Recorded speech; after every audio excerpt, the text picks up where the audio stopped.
well, it is 10 o'clock, and it looks like we're recording. So I will call this meeting to order. And I see that Commissioner Shannon and Commissioner Wilkins are here, and I'm here as well, so that is a quorum. And let's go into 2.0, which is additions and revisions to the agenda. Do we have anything? I do not. I do not. Okay. Then we go into correspondence and public comment. Start with public comment. Hold on one second. Individuals wishing to address the county court may do so at this time and at other times throughout the meeting. Speakers are asked to raise your hand to be recognized by the chair, give your name and address, and limit comments to 3 minutes. Do we have anybody that wants to do public comments? If you dialed in on your phone, it's *6 to unmute yourself. And it does not look like we have anybody, but I always like to tell people that we're very informal. So if throughout the meeting, if there's something that you want to weigh in on, feel free to interrupt us. We're always open to hearing folks' comments and feedback. Next one is correspondence.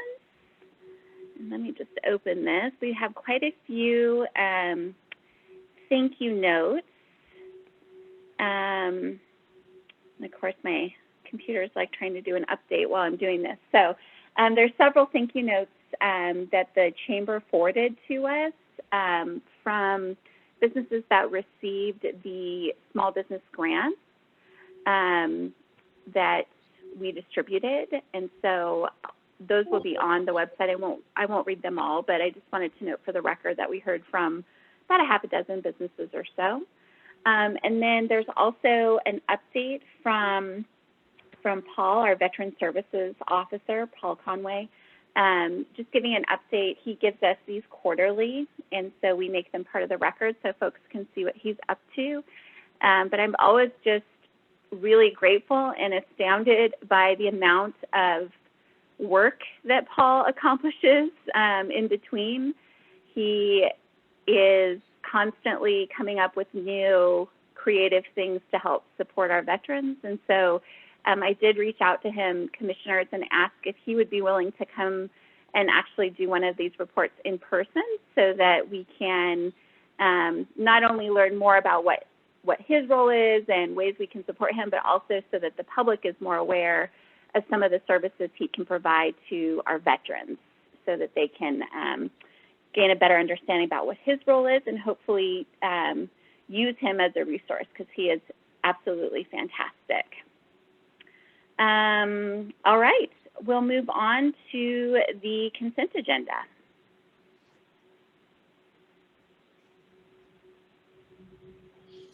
Did anyone have any questions about the consent agenda? I don't. Okay. I don't.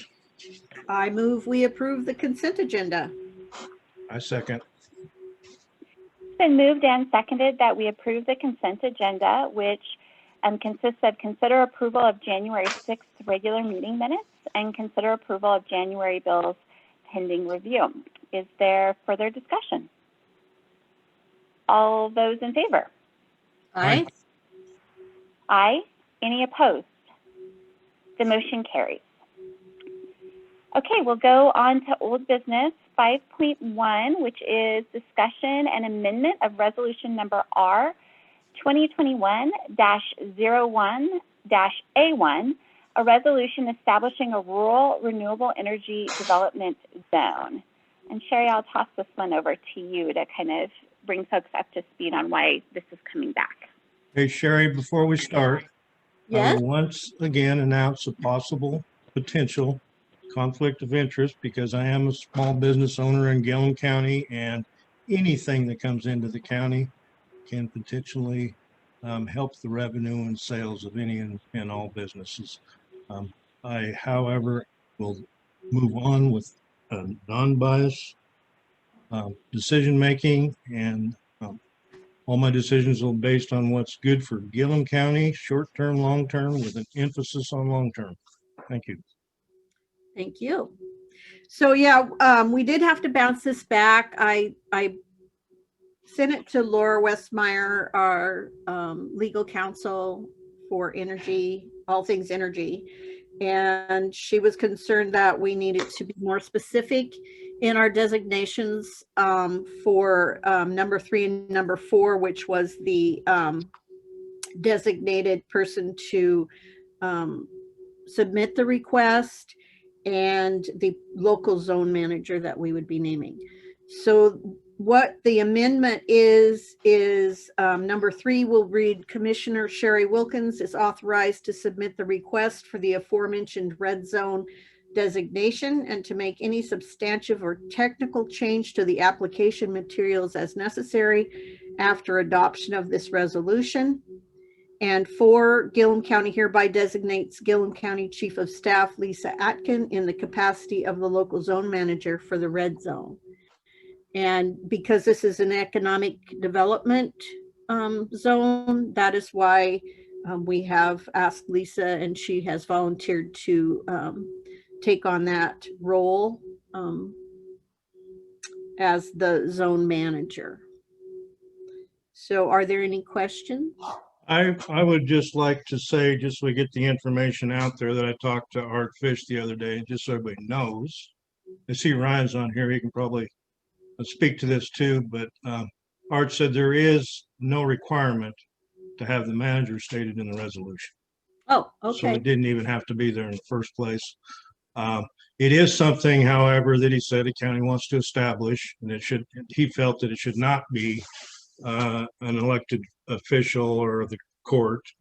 And that there are several different, different counties that do different things. I reached out to Wasco County and their red zone manager, and they do have a red zone that's actually they're applying for an application on it now. There's a business applying for an application on it now, and they have their assistant administrator as the red zone manager. When I talked to Sherman County, they have a red zone established, which is their second one. There is nobody pursuing the red zone at this time, and it is under the Planning Commission. And I reached out to our staff today just to see what we've done in the past with enterprise zones, and our enterprise zones are under the Planning Commission. So I do think whatever we decide to do, we should make that consistent, because we're really talking about the same thing. Even though they're different types of zones, they should probably be under the same manager. And So what are you proposing? I guess if I have a problem with, and I don't know that it matters that much, but with Lisa's position as chief of staff, I don't know how that chief of staff really, by job title, this falls under that. I did look at the job descriptions. There's some other things in the job description, so I see that probably that kind of stuff can fall under there. I don't really have a recommendation. I was curious about what other counties were doing, and I do think it's important we do, that we're consistent. And it's been communicated that our planning commission's fairly well loaded. So I'm, open. I want all the information out there. Thank you. I'd like to see it, this is Liz, I'd like to see it stay within the court staff if we can, just because I do know, especially with building codes, is that the plan is that we're going to need to have probably Michelle take on some additional work related to collecting building codes applications. And so I just think with her other planning duties plus building codes added, that it makes sense to put the economic development under the court. I think there's a little bit more capacity there. So that would be my recommendation, is to put it with Lisa, just from a capacity standpoint. Thank you. So is there further questions or discussion about this, or do we have a motion? I move to amend the resolution number R 2021-01-A1, establishing a rural renewable energy development zone to be presented to the Director of Oregon Business Development Department for acceptance as presented. I'll second. Okay, it's been moved and seconded that we amend resolution number R 2021-01-A1, establishing a rural renewable energy development zone to be presented to the Director of Oregon Business Development Department for acceptance as presented. Is there further discussion? Doesn't look like it. I did want to add, because I was asked this because I was a no during the last our consideration of this. I'm going to continue to be a no, and it's just simply this: I definitely support incentivizing business to come here, but I continue to believe that Avangrid would have built their project regardless, and so I'm just uncomfortable giving away that much tax money for a project that I think was already going to happen. So I just wanted to put that on the record so that folks know my thinking behind it. And with that, I would call for the vote. So all those in favor. Could I add to that? Go ahead, Also, I just because you brought up Avangrid, and I talked to Kathy Schwartz yesterday or last night, and of course they're going through this process too. So just they're struggling a little with where they're at with it, and she advised me to get in and look at their meeting packet, which I did. And so what's going on over there, just so we got an idea, is they're in the same situation. Avangrid has come back and asked for years 4 and 5. They've offered him $200,000 for year 4 and $200,000 for year 5 in community funding. I don't remember exactly the verbiage, but it would be like discretionary funds. And what they had done was asked for 50% of the taxable revenue in year 4 and 75% in year 5. And Avangrid came back at 200,000 for 4 and 200,000 for 5. And so they asked for some more information, which Avangrid did submit quite a little bit of information on why the costs have gone up. Some of it looks, feasible, and some of it isn't really related to Gilliam County, and some of it's about the ground that they're putting it on, the expense to do that. A lot of it's about, tariffs, which I believe is probably a pretty big impact in the current environment, because a lot of stuff's coming from China, and the Trump administration had levied quite a few tariffs on China. Union labor, lack of union labor, equipment availability. They had a number of things that justified why they think the cost went up. But then they also put in a adopted resolution or adopted application for the use of the red zone from Cook County, and it was adopted at $100,000 for year 4 and $100,000 for year 5.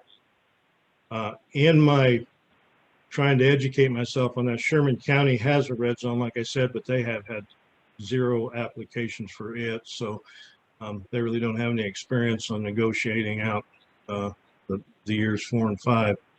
And I would agree that maybe with a 3-year abatement like we're going for here, that should be enough, and ask for substantial in 4 and 5. I would not be in favor of accepting $100,000 or $200,000 a year. So that's kind of where I'm at with it. Okay. Yeah, is there further discussion? Go ahead, Sherry. I agree with that. I don't support going past 3 years, so we'll deal with that as we come to it. But that's all I have to say. Okay. So again, the motion is to amend resolution number R 2021-01A1, establishing a rural renewable energy development zone to be presented to the Director of Oregon Business Development Department for acceptance as presented. All those in favor? Aye. Aye. Those opposed, which is me, aye. So the motion carries. Okay, let's go on to 5.2, discussion on future of Gronquist building. And Pat, I think you had asked for this to be added, so I didn't know if you had an update or were just looking for an update, or. Well, what I did was, because I know, and I believe it was in maybe a December meeting, there was discussion about getting together with interested parties in Gilliam County and having a meeting and deciding what to do with it. What I did was I sat down and met with Tia and Nancy last week before, I don't remember, and try to find out where they're at with it. And they're real clear. So what the county, I think, needs to think about is, and Kelly put in information on foreclosure, which will be on the 17th of May, that Nancy and Tia are not going to put any more money into it. They're looking for a way out, definitely. They actually did name a price. Cleaning up some debt that they've got, some stuff they've got on credit cards, the back taxes, and miscellaneous stuff. I don't have any documentation of exactly what they have into that, but I do know that they gave a figure of $200,000 that they'd just like to turn it over for. So that being said, I did talk to Peter at the port, and I don't know what he's done with that at this point as far as going to the board to see if they would have any interest in picking it up. And he sounded like they might. I don't have any feedback on that. But if I think we need to move forward with doing something, because this is on kind of a timeline crunch. And if we get into foreclosure, foreclosure could get us to another 2 years of redemption time that building could sit doing not much of anything. And so I thought it would be in the best interest of Gilliam County, with the money they have invested in that facility, to see if we can't come up with some resolution before we go into foreclosure.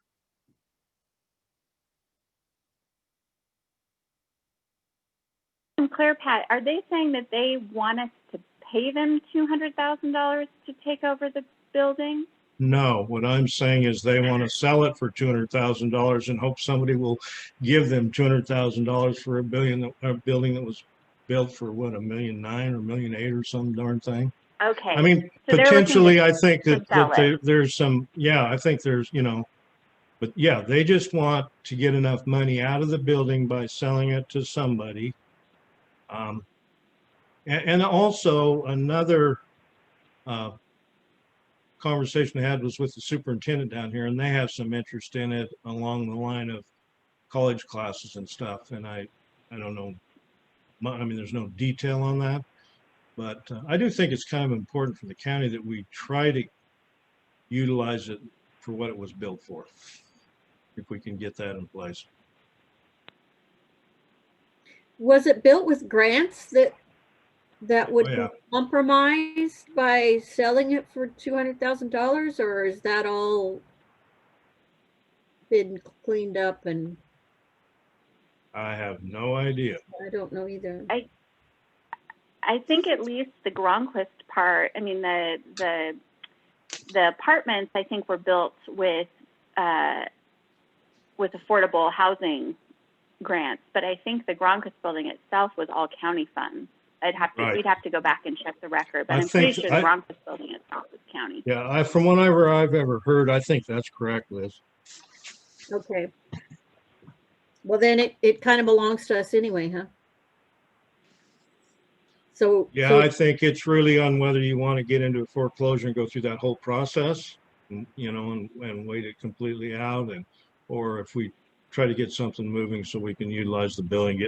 If we could get the port interested, and they bought it, managed it, that might be an answer. But I want to get it out here on the table a little bit again so we can start talking about it, because that May 17th is going to come up really quick.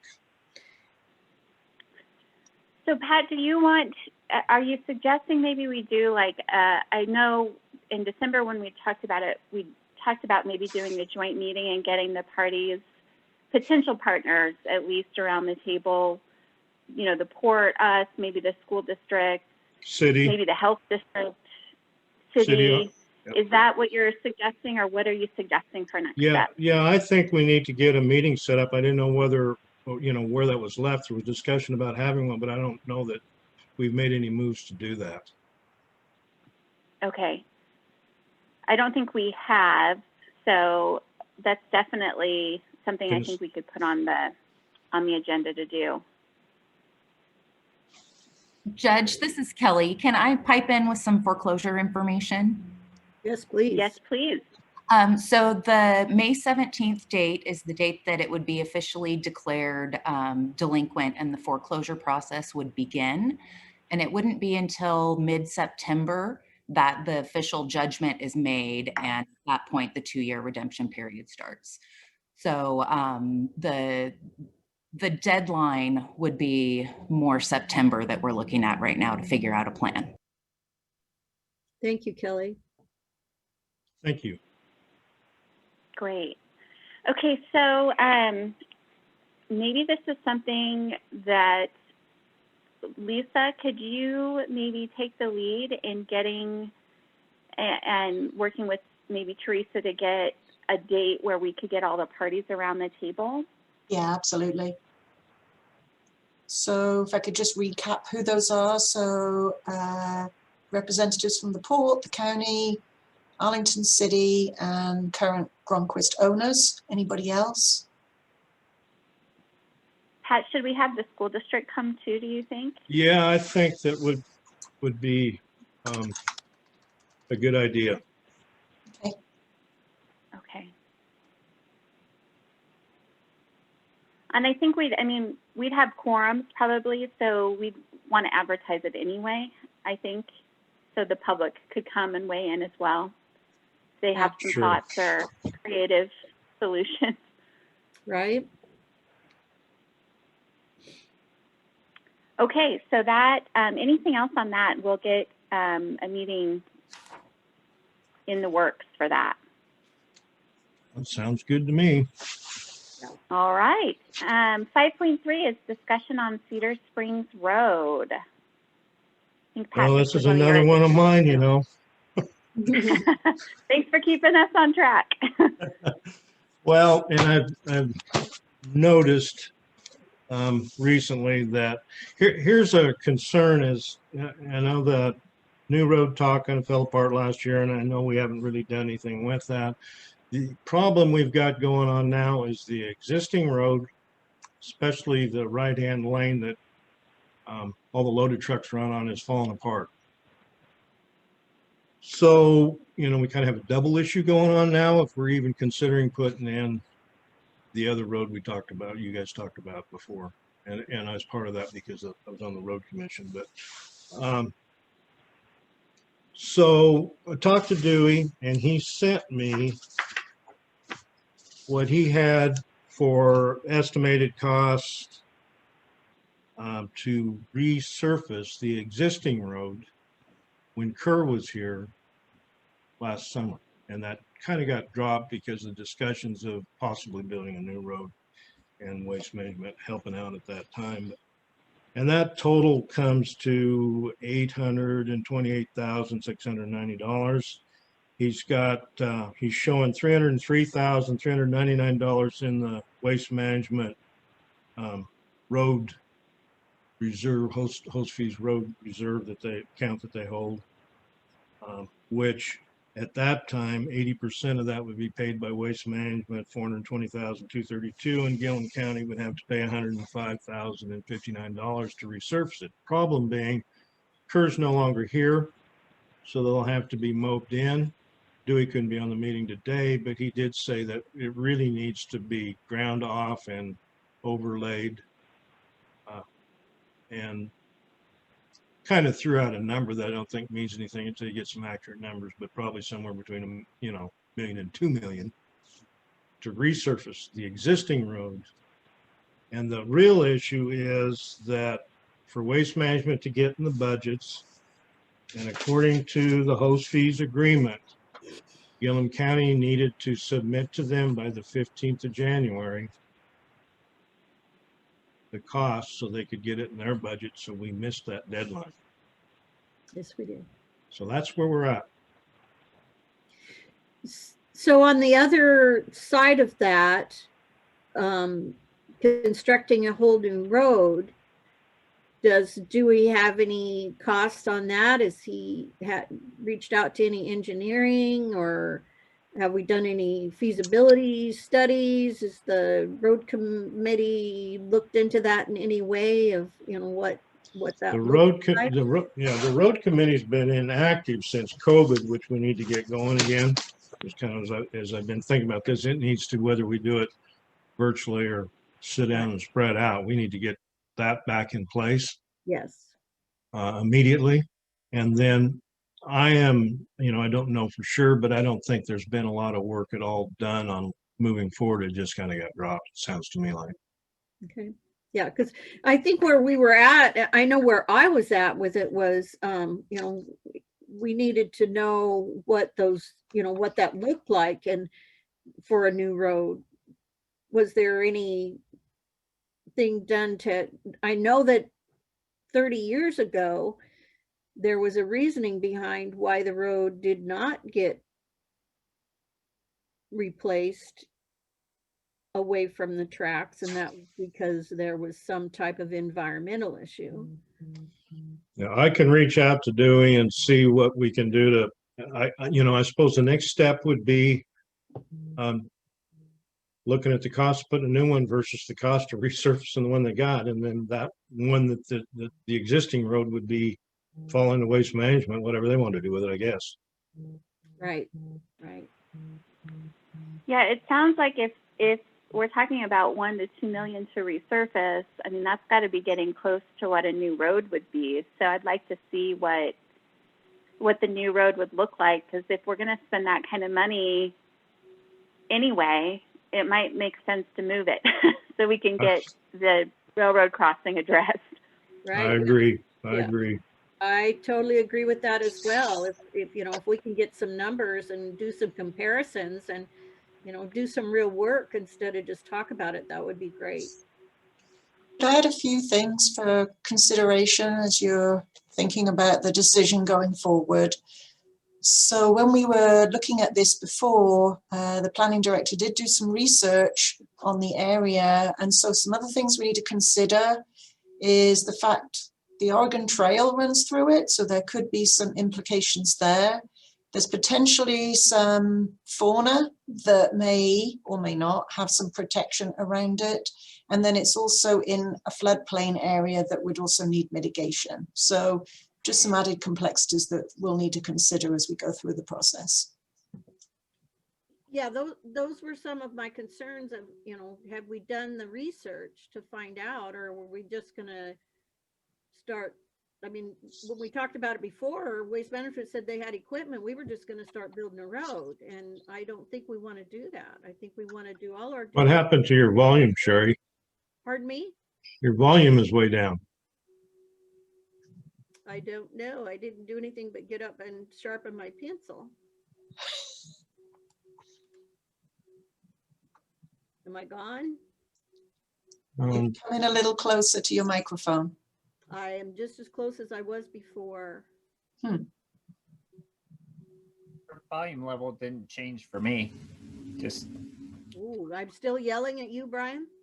yes, still yelling at me. Because I'm talking rather loudly, actually. No, you sound great to me, but Can everybody else hear me now? We can hear you, but you're very faint. Okay, well then, Brian, get ready because I'm going to yell. all right, I'm moving my chair back. Okay, so my concern before was that Waste Management had equipment ready to go and everybody wanted to jump in and build a road without doing all of the steps that we need to do. We need engineering, we need environmental study, we need to make sure we're getting the permits and we're doing it correctly, that we're not just grabbing our equipment and building the road and then finding out what happens later. That's going on right now in other parts of the county. And I think we need to stop and pull back and look at what we're doing. We could be liable for some of these roads that are being recreated outside of what the maps are showing they are. So that's my concern.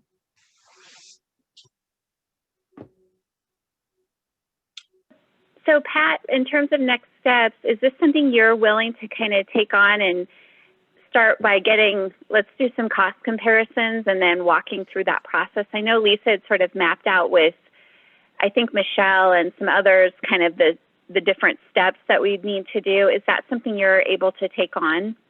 Yeah, I would like to have that information, what all we need to do so that we can kind of walk through it. And get Dewey rolling on it, and then definitely do a cost comparison between the two. And then we can start some discussion about it. We'll get that information Okay, to you, Commissioner. great. So we'll assign that to you, Pat, and once you have some information to bring back to us, just let Teresa know and she can get it back on the agenda. Perfect. Thank you, Pat. Yeah, thank you. Anything else on this one? Then let's move on to item 5.4, discussion on Willow Creek IGA and next steps. This is the issue with the Port of Arlington. And then Pat, I think you had a conversation maybe with President Wilson. I met with Ron shortly after the last meeting and had discussion with him, and I also went to the board meeting, port board meeting, last one, and I guess I've read the IGAs thoroughly. When you look through the IGAs, there's responsibilities both the court and the port took on that didn't get fulfilled because it fell apart because of, we know why, when the Indians got involved. And so it just ended up in a, where it's at. I keep hearing the numbers, somewhere around $1 million that were involved in this discussion, and have looked at some of the finances, and I actually had a spreadsheet on the cost that had been spent so far. And of course, there's a estimated amount of rock that's gone out of there, and there was rock that didn't meet specs, and it just goes on and on and on. And I would like to see if we can't move forward, and so would Ron, and maybe putting some stipulation on the funding, and that it is used for economic development. Let them move forward, get this relationship back in place so we can utilize them as a partner. They have about 4 projects right now that are going to require the county support to move them forward. If we stay where we're at, potentially the first one that comes up, we're not going to be able to push over the finish line if we're not in good communications. And I just like to see that we move this thing forward and get everybody working together again. Yeah, It's going to take another IGA because in both of these, it states that has to be something written to modify them. yeah, I think part of my concern with, can anybody hear me besides Not Brian? very well. I'm gonna log out and log back in, so bear with me because I have some questions.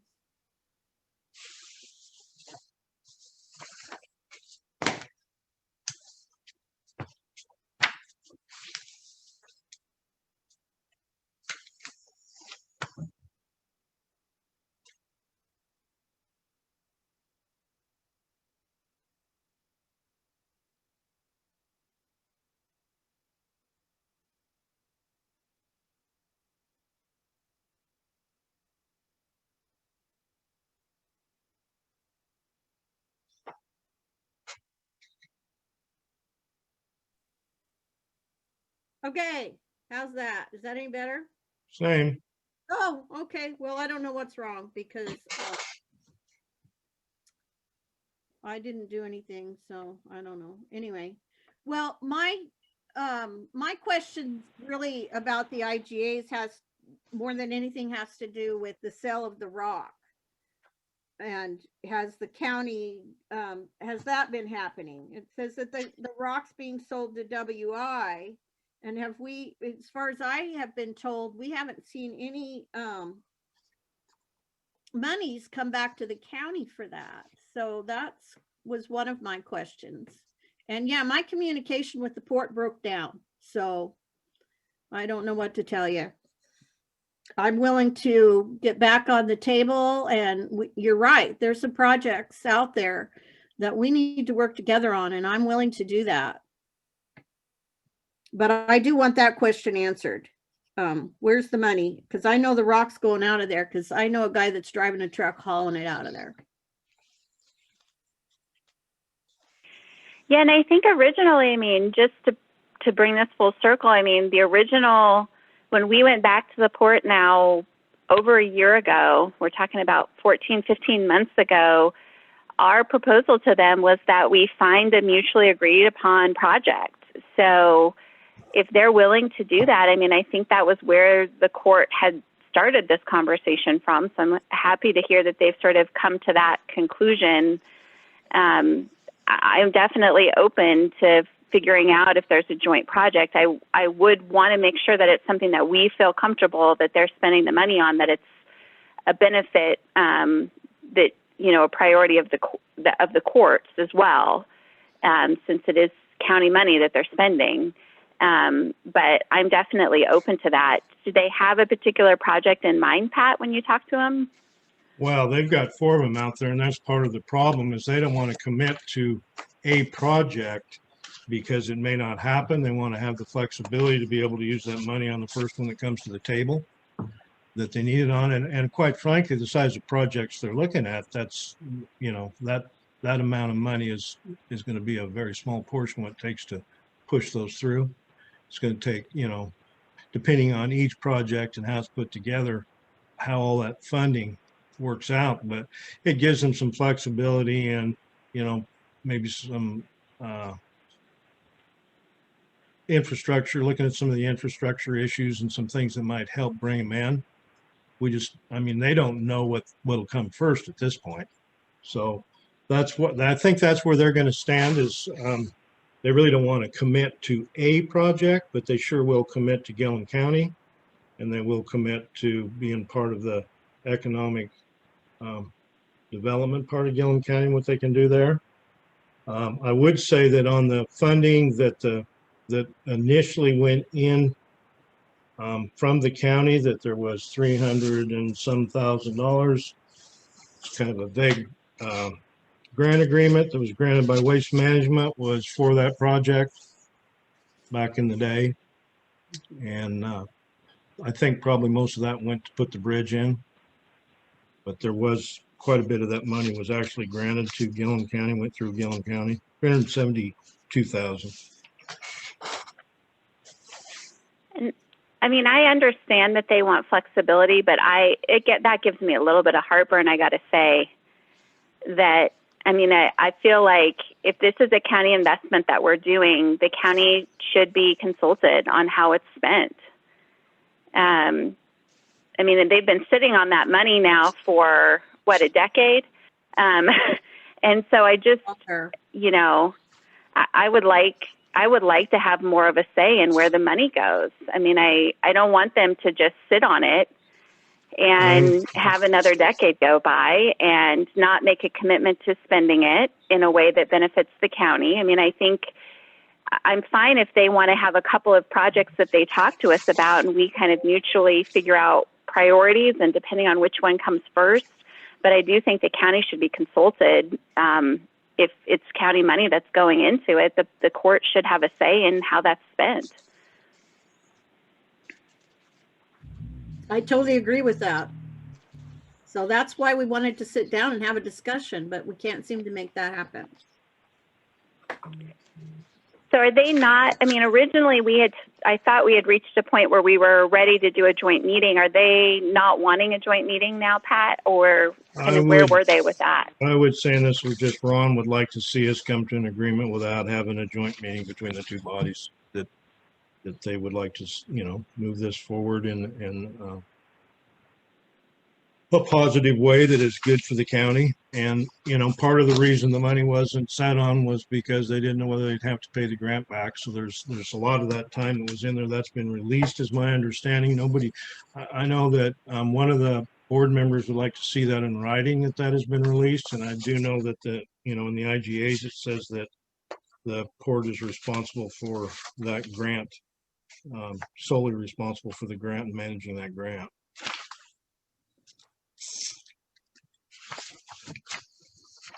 Well, I don't know. I mean, I can continue to talk to them and see where we can go. But I mean, my goal would be we need to work together, and we got to do what we can to work together. And, you know, I think there's argument there on for whether they're going to stand, is that port money or county money. That's where this thing started. And I'm not sure if they want you know, if they are all for healing our commitment to each other, then why are they so against all of us sitting down together and having a conversation? Wouldn't that be one way to heal the disputes? I'm just telling you what Ron's feelings were. He didn't know that we need to go to that extent. He would like to see us not go to that extent. So I'm sure that, you know, I can take that back to them, see what they want to do with it. The one thing to take into consideration in the board meeting, that there's going to be could be some transition, and I'm not sure on the elected positions for the board, but I believe they said 4 out of 5 will come up in May.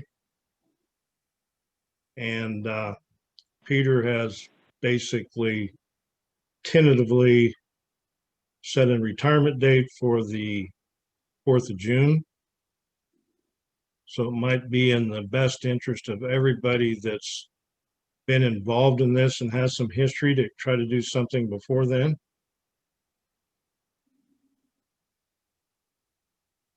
I mean, I think I'm happy to meet with them. I guess I'm just a little perplexed because they were the ones that had pushed for the joint meeting for a year now. We've been going back and forth trying to schedule this.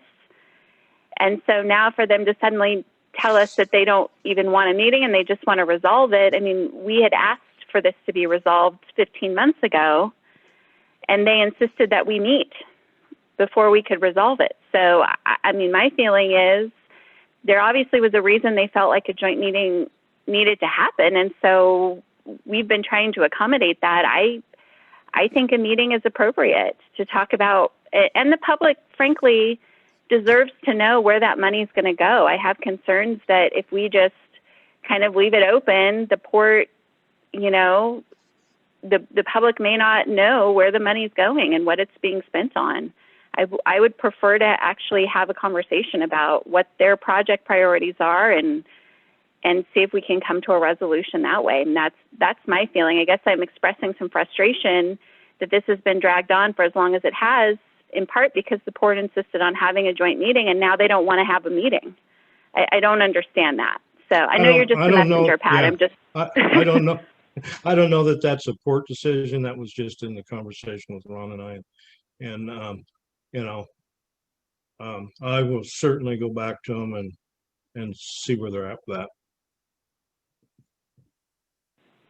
That would be great. I mean, I think I know one of the sticking points was who was going to run the meeting, and I think I'm still very much, if Ron wants to run the meeting and feels more comfortable doing that, I have no qualms with that. But I do think a conversation is warranted. Aurora? Go ahead, Les. May I make just a brief comment here? Yes. Go ahead, Les. Okay, for the record, Les Ruark, Rock Creek. I would just like to take this opportunity in the midst of what you've gotten to in terms of the conversation to put out there that if it's the intent of my good friend Ron as president of the port and the other members of the commission to attempt to handle resolving this essentially in exec session or behind closed doors, I think that is they'll find that that's going to create even more of a problem than exists today. And I just wanted to put that out there. Thank you. Thanks, Les. So yeah, Pat, if you don't mind going back to them, you seem to have opened up a line of communication that maybe it would be more productive, and seeing if they're still willing. I do think we need to have a conversation with the two parties. Okay. That would be my preference. Sherry, is that where you are too? Yeah, I really think that it would be helpful for us to sit down together and have some discussions. And Yeah, I didn't get the feeling that we're going to go into any executive session to make any decisions. They were just wanting to get on the same page. And even if the conversation, Pat, is here are the projects that they'd like to look at. I mean, I think cluing us in to what their priorities are even would be a good good step to see if those are the projects that the court feels they would want to see those funds go toward. Okay. So if you don't mind taking that on and Yep, having another conversation with them, I think that'd be great. No problem. Judge Ferrara, Wonderful. Go ahead, Les.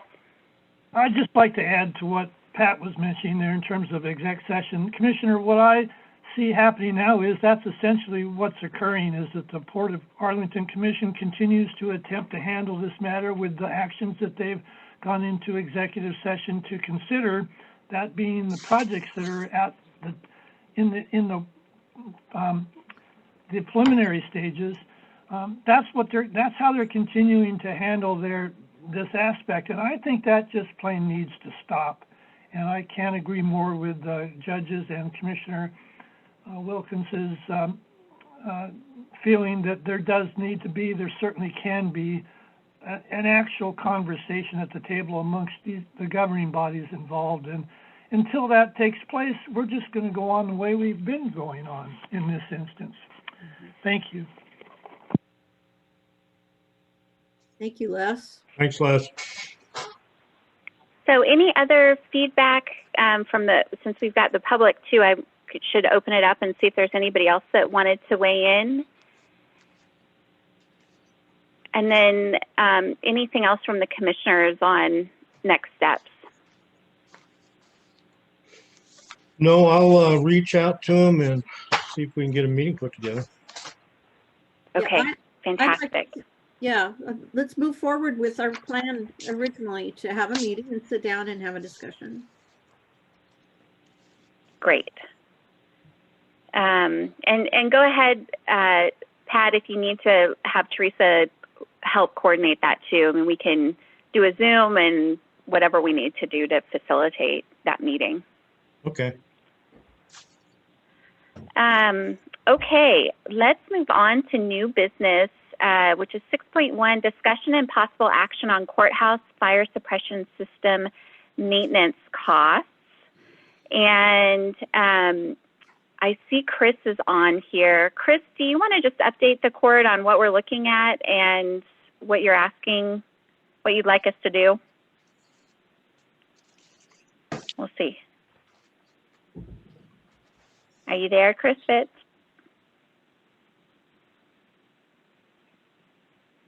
Maybe. Says she's there, or looks like she's there. In sign only. She's probably working behind the scenes. She probably does. Go ahead, Chris. Can you hear me now? Yes. Okay, I had to unmute the phone. What the hell's up with that? So anyhow, I can't remember. It's been 5 years ago. The state of Oregon did a threat assessment or did a security assessment at courthouse, and they came back and said, hey, the courthouse really needs to have a fire suppression system installed. So they dangled $500,000 out there in front of the at that time, the county court. And we bought off on it and said, yeah, sure, let's go for it. So Jeff Schott was hired as the project manager, and we got a fire suppression system put into the courthouse. After that, there was an agreement signed that the county takes over all maintenance costs and stuff from then on. So we have had to have it inspected every year for code purposes, usually in the fall time.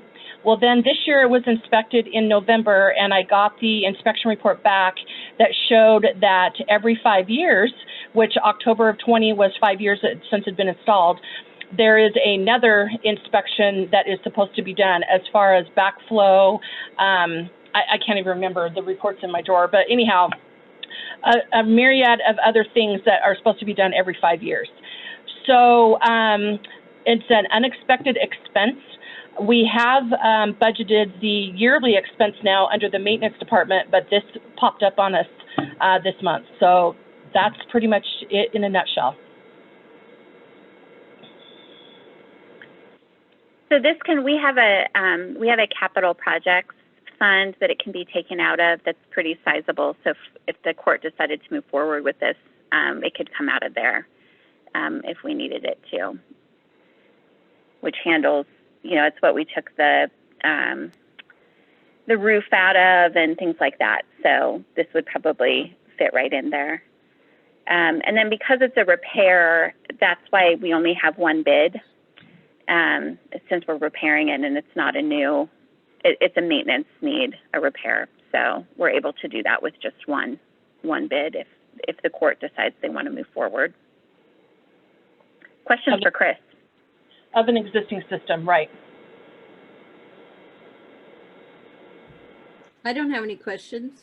Yeah, I think it's We pretty need to get critical liability-wise not to get your inspections done. done. Right. So I move to accept the bid from Fire Systems West to perform the recommended repairs to the fire suppression system for $8,816. A second. It's been moved and seconded that we accept the bid from Fire Systems West to perform the recommended repairs to the fire suppression system for $8,816. Is there further discussion? All those in favor? Aye. Aye. Aye. Any opposed?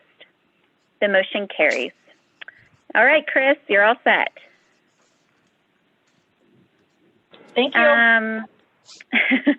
Let's go on to 6.2, which is discussion and possible modification of the Arlington Lions Club fiscal year 2020-2021 special projects grant agreement. So this is another one of those events that fell victim to COVID this year. So just as a reminder, the Lions Club was awarded a special projects grant for the current year for their New Year's Eve celebration, and they ended up canceling it. So they are asking us to modify the grant agreement to allow them to do it next year instead. And so they'd reached out to Kelly and asked for permission for that. And typically what we've been doing is just extending that by an additional year and just authorizing us, the county court staff, to do a modified grant agreement with them. Questions, concerns, comments? Well, I just hope we get to do it in 2021, 22. Amen. Amen. Come on, vaccine. Do we have a motion? It's your turn.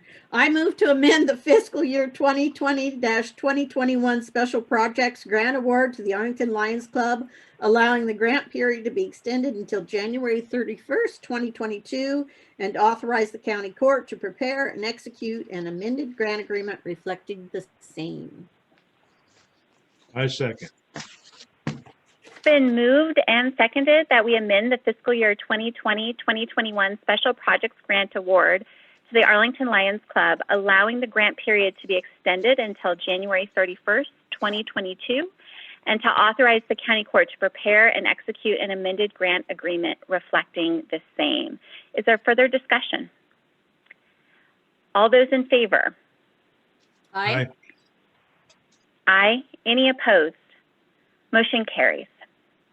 Okay, let's go on to, let's see, the next one is 6.3, which is discussion and possible action on statewide transportation improvement fund discretionary fund. Marla, are you on here? I see her on. She just needs to unmute herself. Yes, I'm here. Can you hear me? Hello, can you? Yep, we can hear you. Can you walk the court through what you've got going on and what you need from us today? Okay, well, the first thing we'll discuss is for the coordinated plan, we have to have it to apply for all grants. They don't fund anything that's not in the coordinated plan. ODOT provided this $20,000 to have the 2017 plan completed by Kittleson. It's still a solid plan, and it still has, it was made with enough input and enough surveys and enough projects that we could probably go on for another 15 years with it for some parts of it. But I do need the court to review the memorandum I sent out, and it brings up all the the demographics were brought up to date, the ones that are pertinent to our program. And, oops. Okay, there you go. Sorry about that. And then I also put on there some things that we had finished or completed that I feel pretty good about. And what I'm asking the court is, ODOT said that if you guys would reaffirm the existing coordinated plan and just saying it, and then forget how I put the motion. It's that it's still current and still viable at this point. We can go ahead with the next 3 grants, which are due February 1st and March 1st. It'll work for this process.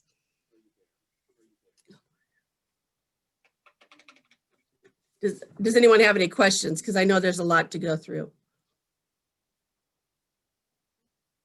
Yeah, it was a big document. Wasn't this a nice little read, wasn't it? You guys fall asleep with it?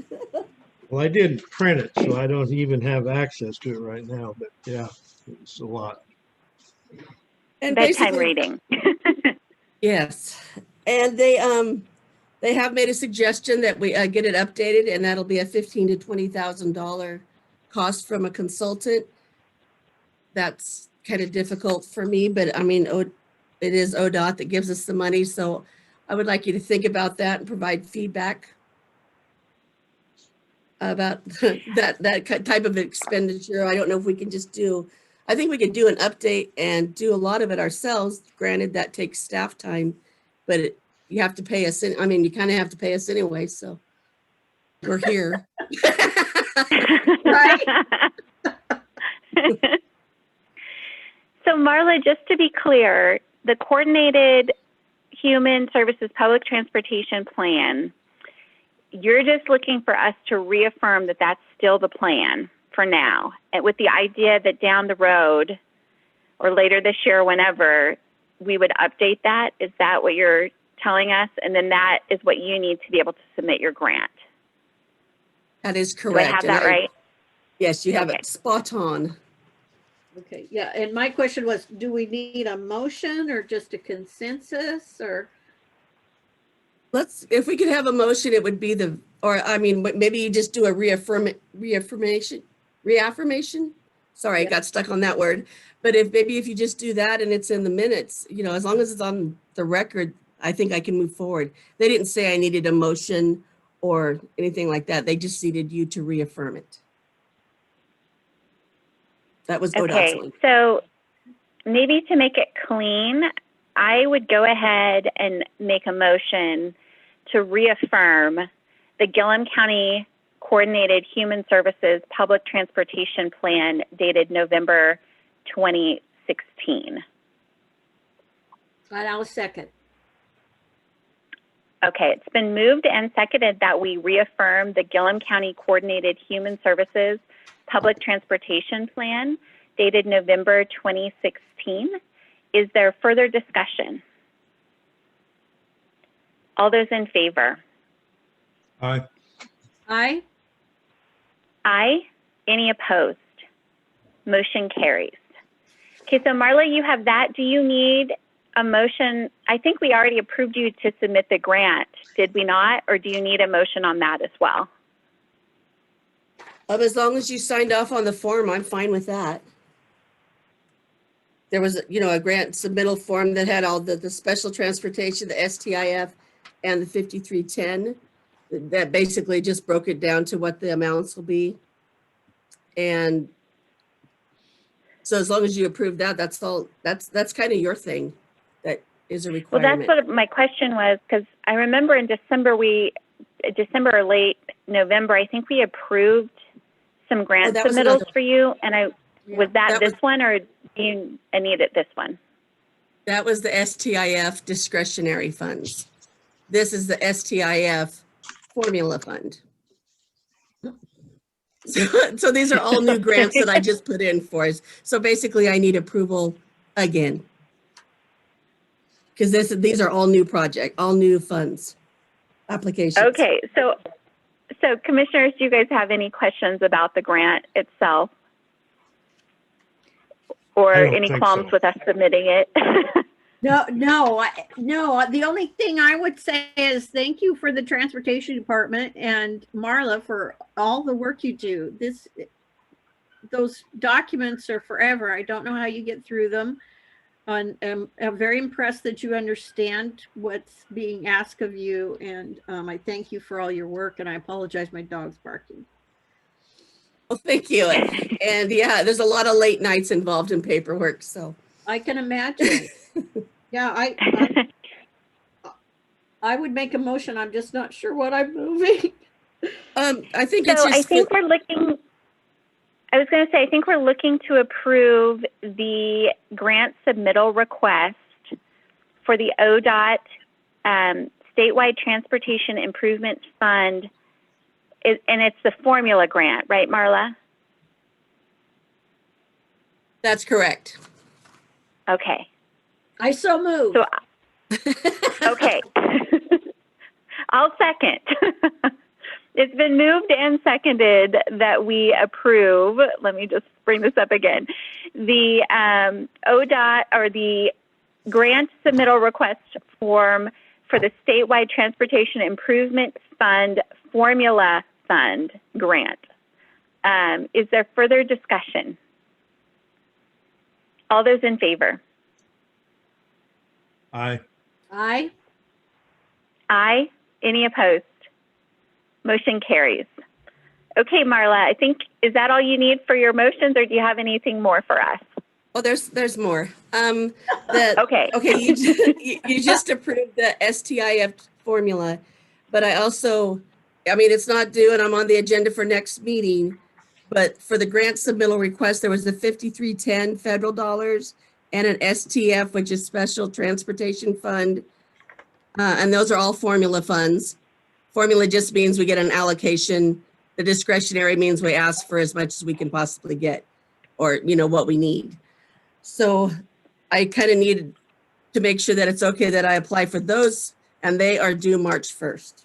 So I don't know if you want to add that. I mean, they kind of need, we could either table it till the next meeting, or you could do it now. Let's go ahead and, because I'm not seeing them in the actual packet unless I missed it. So why don't we go ahead and, if commissioners, unless you would have a burning desire to take it up today, if we put it on the first February meeting, I think we could actually probably put it under consent, honestly, if it's a formula. Does that work for everybody? Yeah, let's break it out. Fine with me. Yeah, I like that. Okay, so Marla, we'll go ahead and put that on the consent agenda for the next meeting. So just if you can get that to Teresa, and we'll just add it to consent. Okay. And I did want to add one more thing, that the STF advisory board didn't have many recommendations, but they did approve the projects that I sent just recently.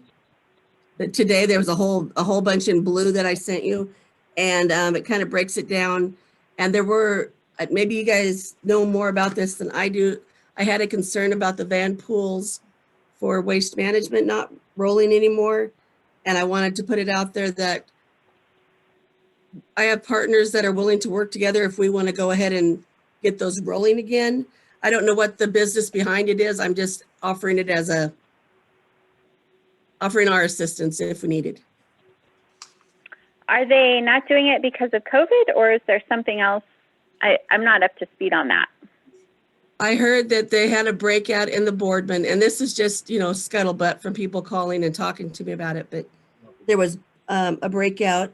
Very long. And then after that, they just decided to park the buses, which, I mean, we have UV cleaners, we have everything that they could be using to sanitize the vehicles for daily runs. And I have grant dollars that I could use to get more of those if I need to help them out, just so the van pools can continue. And I just wanted to put it out there.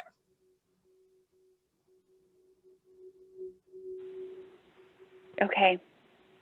Yeah, I'm not sure we want to get Gilliam County Transportation involved in a private business. The only thing that we would do, we would work with transit commute options out of Bend, And that's what they kind of do is they have all the resources and know the people that can get things to go. So it wouldn't be just us doing it for them. It'd be a way that we could get funding if they needed it, or we could get leases developed with Enterprise or something. But it won't be just Gilliam County Transportation providing it. It's just a partnership with commute options. Okay, I guess I need more information to make a decision of any kind. Yeah, and then I wasn't asking for a decision. I just wanted to make sure you guys were, I mean, we have transportation has a lot of resources. And so if there is any issues, I'd like to, whether it's economic, whether it's tourism or anything, I just want to put a bug in your ear that we are here. Okay, Great. thank you. Thanks, Marla. Is that all? You have anything else for us? I think that might be it. Okay, so we'll plan on bringing those other grants onto the consent agenda for the first February meeting. And again, Marla, great job as usual. You're one of our shining departments. So Yeah. okay. Thanks for the support.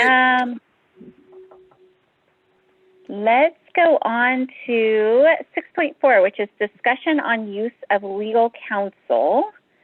And Pat, I think this was yours. Yeah, I'm a new kid on the block, just trying to find out, do we have a process procedure? How does that work? And why do we not have legal presentation at the presented or legal at the meetings like they have done in the past? Yeah, so we have, I'll take your second question first. So we ultimately had decided, part of it is where our legal counsel is located. So one of our legal counsels is out of Bend and the other is out of Eugene. And so the travel time alone was cost prohibitive, and it was actually pretty expensive to have our legal counsel come to meetings with travel time and the time they were there.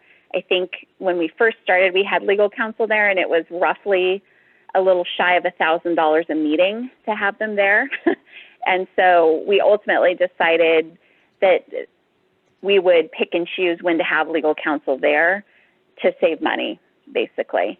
And then in terms of protocol, we can just, and Teresa can get this to you, or I can get this to you, give you the legal counsel's information, and you are welcome as a commissioner, anytime you've got something you need to run by them or a legal document, to feel free to do that. Most things, if it's coming through the county court office and it's a legal document, I take care of submitting it to them and having them review. But if you have stuff that you're working on, all the elected officials and the commissioners should all have their contact, and you're more than welcome to reach out to them if you've got stuff you want to run by. Okay, and I guess my question on being present, you can about eliminate travel these days, and just being new on the court, things could come up in process and everything else that would be, for me, I'd be more comfortable if we had some representation at the meetings. And you know, even like going through this red zone process, it takes forever, banging emails back and forth, where some of those things, if we could get immediate answer, we could move the decision much quicker. And so I think there's some of that you can weigh against costs when you're spending time trying to communicate through email over weeks at a time to get answers and stuff done. So I would just like to see that we had a little more representation in the meeting. Okay. And maybe would it be, I'm wondering if it would be, rather than just say we want them to show up to every meeting, because some of our meetings are pretty, like today, for instance, we didn't have anything really that came up. It was pretty straightforward. So are you thinking that it would be helpful just maybe for us to pick and choose and to have Yeah. you guys let us know, Sure. you know, if it would be helpful to have legal counsel come to a particular meeting. I do know it just to kind of set expectations with our legal counsel, it could be a challenge to have them come to every meeting. So I just want to put that out there, that might create some scheduling conflicts. But if there were specific things, I think that's definitely doable. Yeah, but I think with Zoom, couldn't we always tag them in that way, and it wouldn't be as big a scheduling or anything else issue? Potentially, we just have never asked our current counsel. When we were having our counsel come before, it's when Ruben was representing us, and he was closer and would come out regularly. But I'm not sure with our current counsel what their schedules look like and how feasible that's going to be to get on their calendars. But so that's kind of what I was throwing out, a maybe middle ground of if there's specific things that would be beneficial. Yeah, and I think that's fine. And then, you know, if we start hitting some stuff, or it'd be nice to have legal here, we can look at it. Maybe we need it more often, but at least get started that way. And I guess you're probably doing that anyway. It's just I'm new and trying to figure the process out.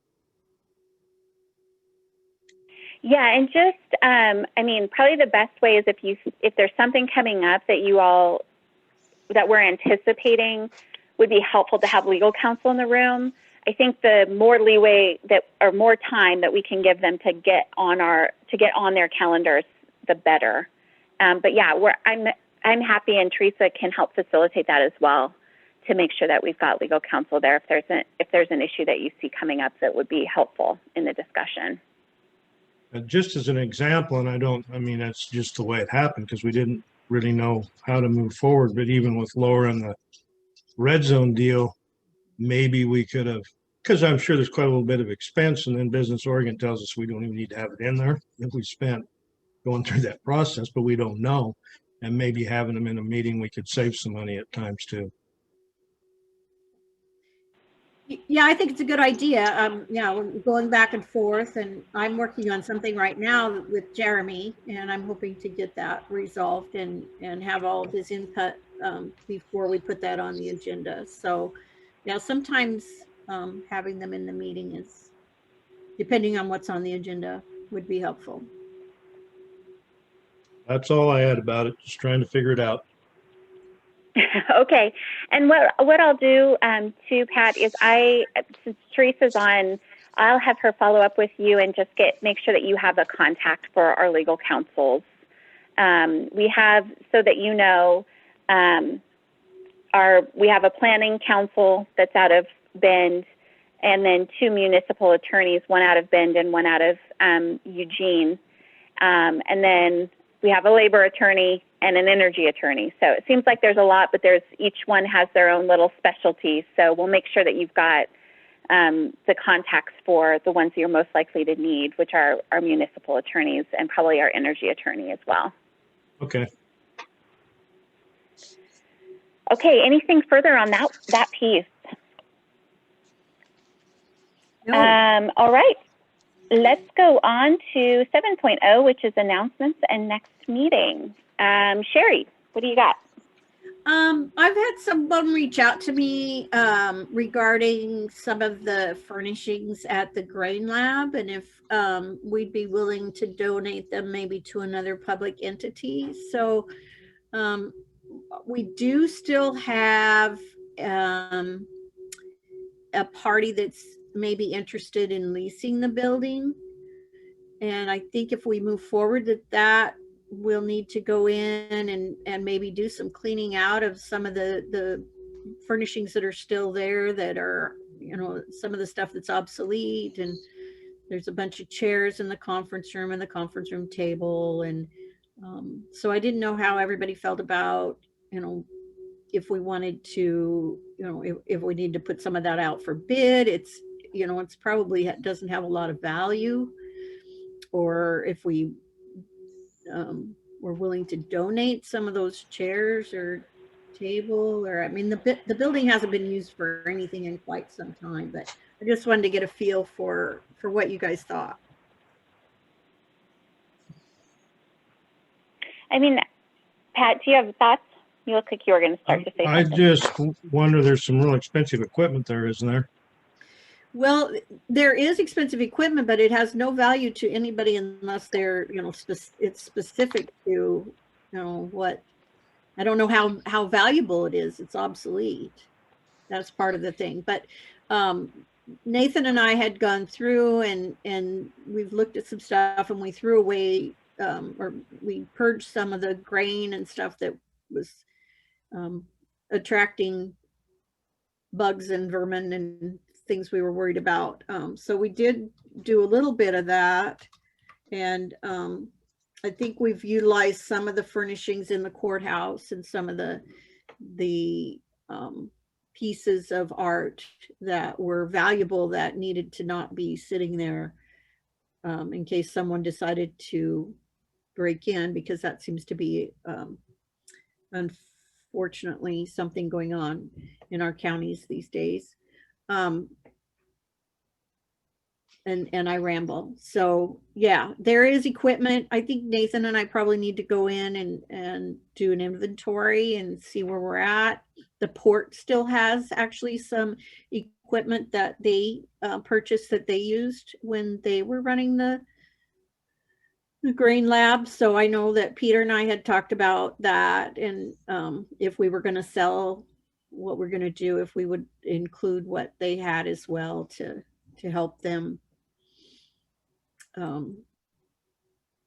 get rid of what they don't need either. So I guess maybe our first steps might be, let's do an inventory and see what we've got and what we think should stay and what needs to go, and See if there's anything of any value we could sell or whatever.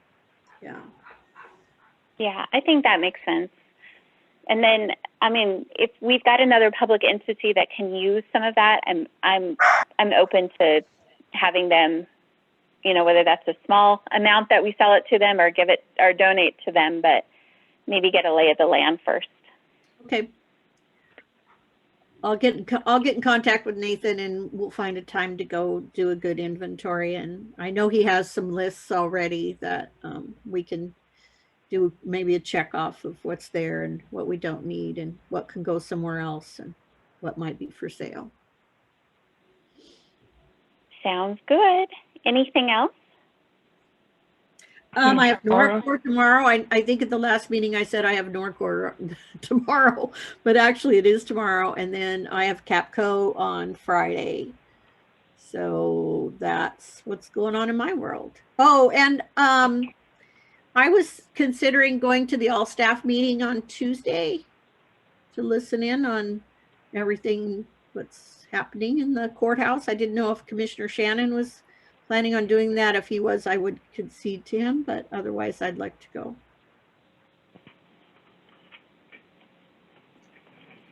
Go ahead, I guess. Well, if you'd like to go, that would be fine, but I just wanted to make sure before we can't both go. I understand. But if you plan on going, I'll back out because Okay, I'll plan on going. Okay, sounds good. Then I will be delivering meals on Tuesday then. Thank you. And that's it. Staff I was going to say, I don't think staff's ever seen this kind of participation and interest from the commissioners, so they're going to be happy that you guys wanted to go. Les, did you have something that I think you had started to speak? Yes, Judge, I just wanted to ask if, without opening up the Pandora's box, maybe it's something that could be looked at next time around, but what is the status at this point with the grain lab facility itself? Has there been any progress at the federal level? At this point, Sherry, do you want to take that? Yes, I would.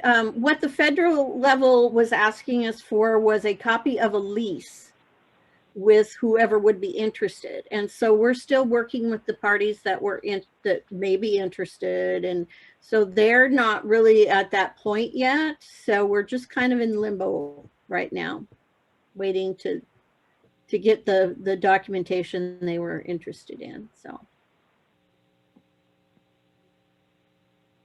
does that answer your question, Les? Must he just muted? Commissioner, for the most part, it does. One follow-up, I guess, is the Port of Arlington officially still involved? As I understand it, they've completely separated, given what's occurred in terms of the court's action, but is there any lingering involvement on the Port of Arlington's part? In the grain lab itself? Yes. No. Okay, so the if I may, Judge Ferrara, one last question is the entity that's working with the Federal Economic Development Administration, whatever that actual acronym is that just the court at this point, and or is there another entity involved? And for that matter, is the county's legal counsel involved? Right now, it's myself. I've been working with communicating with the EDA. And like I say, they were asking for some type of lease. I have had some discussion with legal about a lease for the property, but we have not moved forward any more than just having a discussion at this point. Okay, thank you, Judge Farr. May I ask one other thing? Sure.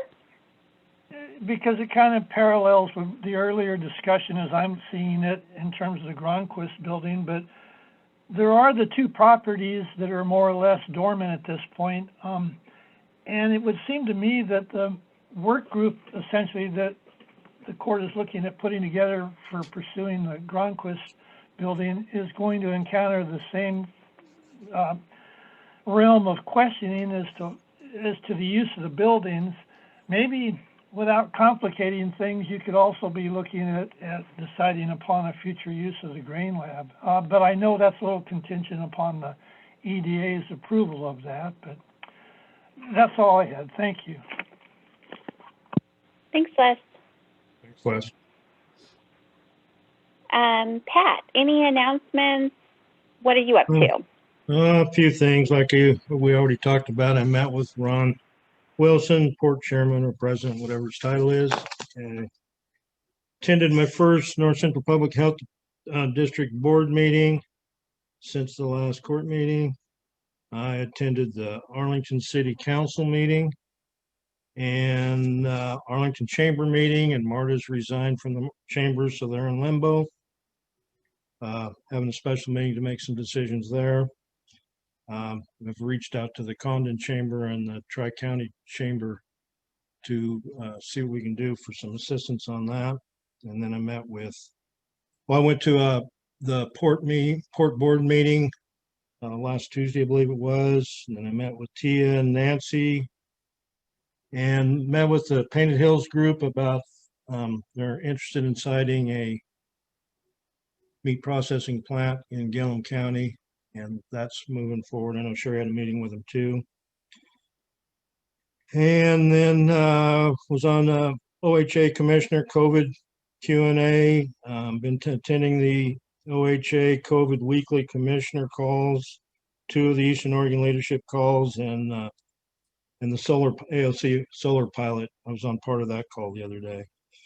And then other than that, Senator Bill Hansel called me yesterday, and we have a resident that's reached out at his level because he's kind of stuck at home for a number of different reasons. And so I'm gonna reach out to Marla and the Sheriff's Department, kind of see where we're at with that issue.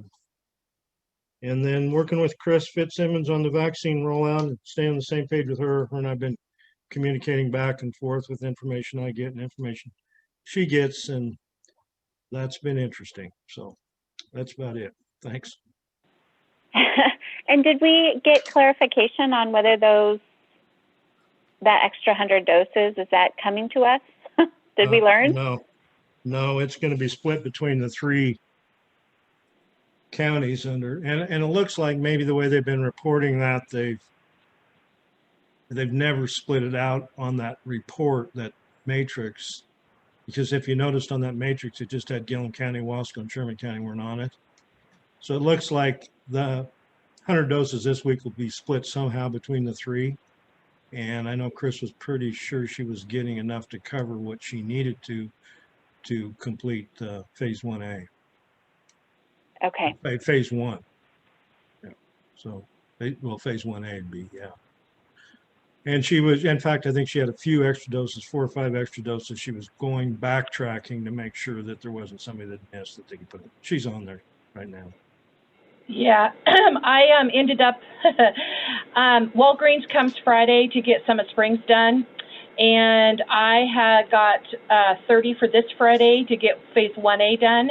I ended up with about 20 1A people. And so I reached out and I'm able to get our initial daycare, childcare people done on this Friday as well. And when I reached out yesterday about the 100 doses coming in, they did tell me that, 1 week they got 100 that says for Wasco. 1 week they get 100 says Sherman. The next week they get 100 says Gilliam. And they've been splitting those. Although I think Sherman actually got 100 to their clinic, and so they're probably not taking them as much as what we need them. They are going to do a pod at the schools themselves to take care of the schools, which I've got their numbers together for the school, which we're looking at about 40 to get Arlington School, Condon School, and the ESD employees done. So that's the next step, and just waiting for vaccines. And I keep trying to make sure that they have the second doses set aside for everybody that they've already done. Great. And then for our I was going to ask for our seniors who are itching to be vaccinated, do you have a sense of when that might happen? Are we waiting till February like the rest of the state, or would we be able to start vaccinating seniors? What it looks like to me is the state of Oregon is going to get about 100,000 doses every week for the unforeseeable future, 50 which are second dose and 50 which are first dose. And everybody wants to get their seniors done, and there's not going to be enough vaccines. We just need to face that fact. It's not going to come that quick. I know that Murray's is doing a list, and the Condon Clinic is doing a list to sign up for those interested so they can kind of walk through it when it gets here, but it's not here yet. And it will be just depending on what we receive. I felt like this week, Oregon's getting around 33,000, and then it should ramp up to 100 and stay there for a while, we're hoping. And the Arlington Clinic, they got registered and they were approved as well, and they just finished up their the program is called Alert, and that's the vaccination program that everybody has to be registered and approved in before they get the vaccines. So Arlington, Condon, and the Murray's Pharmacy are all been registered and approved. And the Condon Clinic did reach out to me that if they ended up getting 100 sent directly to them, if they could potentially use the fairgrounds as a pod. And I said, yeah, we'd do whatever we had to do to make it work. So we're just sitting here, and I mean, the clinics tomorrow could get 100 that none of us really even know about. And that would be sent directly from OHA right straight to the pharmacies and or the clinics. And then, then they're going to go through their list that they've created and start calling people. The one thing they did say is that they are kind of sending them out to counties and health districts that are best equipped to get them in an arm first. Mm-hmm. So Chris, for folks who may talk to us or ask us about it, are we advising people to go ahead and call either Arlington or Condon Clinic to get on the list, and then they'll be notified when there's a vaccine available? Is that the protocol, or do we have a protocol for people who are wanting to get on that list?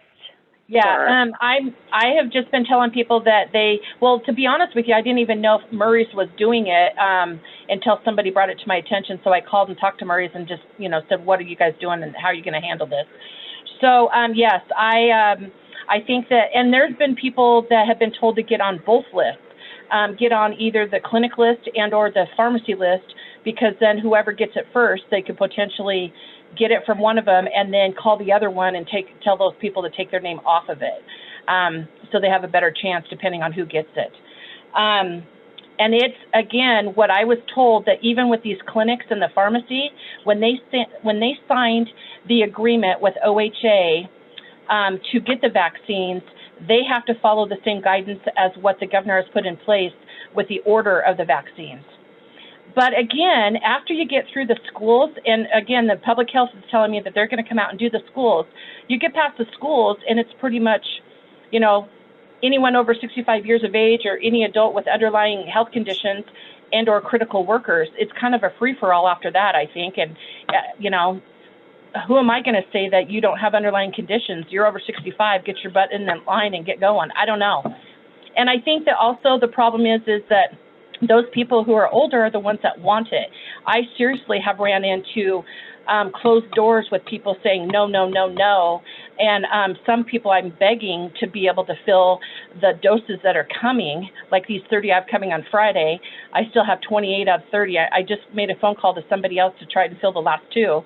But it's been less than 50% that people want it. But I think that percentage will go up when we get to the older people that really want it. Agreed. Yeah. Okay. So for folks who are listening in, this is how you get on the list is to call one of the clinics or Murray's, and Pat and Chris are doing great work advocating to have more of those vaccines coming into the county. So, okay, anything more, Pat, or does that cover it? You're muted. I'm good. I'm good. Okay. Well, I would say then, I'm doing county college this week, 16 hours. So that's going on. Enjoy it. It's yeah. fun. Probably less fun in over Zoom than it is in person, but Yeah. I found it really helpful. As for me, I'm still on maternity leave, so I will continue to be part of these meetings, but other than that, really focused on feeding and changing diapers here. So, yeah, so I will continue to sort of engage when I can, and like I said, still be part of the meetings, and I'm still checking my email and sending things to folks if it needs immediate attention as well. So. Anything else for the good of the order? I think our next meeting is on February 3rd. And obviously that'll be over Zoom as well, since we will still be in COVID. Anything else? If not, it is 11:32, and I will go ahead and adjourn the meeting.